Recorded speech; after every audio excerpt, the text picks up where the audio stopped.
Guys, good morning. Ohayo gozaimasu sa mga followers ko sa Japanese lesson.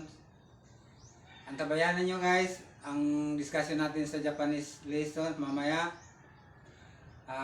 Unahin ko muna yung paglilinis dito sa loob ng bahay.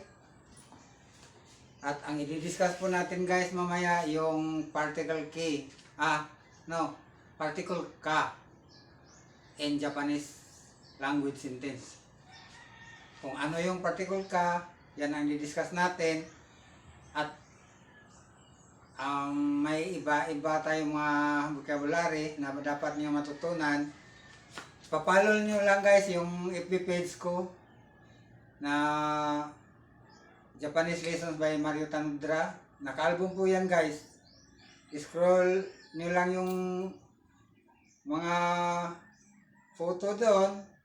Doon kayo magsimula sa ibaba para maunawaan yung mabuti ang discuss ko tungkol sa Japanese lesson na napaka-basic guys. Madali lang maintindihan. Lalo na sa mga beginners. Hindi masyadong mahirap. At importante guys, yung grammar ng Japanese lesson na maintindihan nyo paano pagkunik-kunik.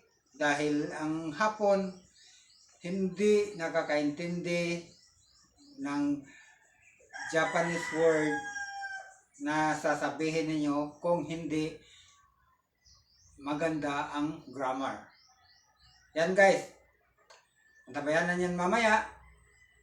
At sa mga followers ko sa YouTube, sa Mario Haberneta Vlog, kita-kita po tayo doon. At yung sa followers naman sa Japanese lesson ko, sa FB page lang, Mario Haberneta Tanudra, Japanese Lessons album. Okay guys,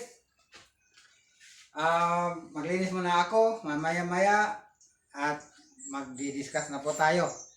Okay?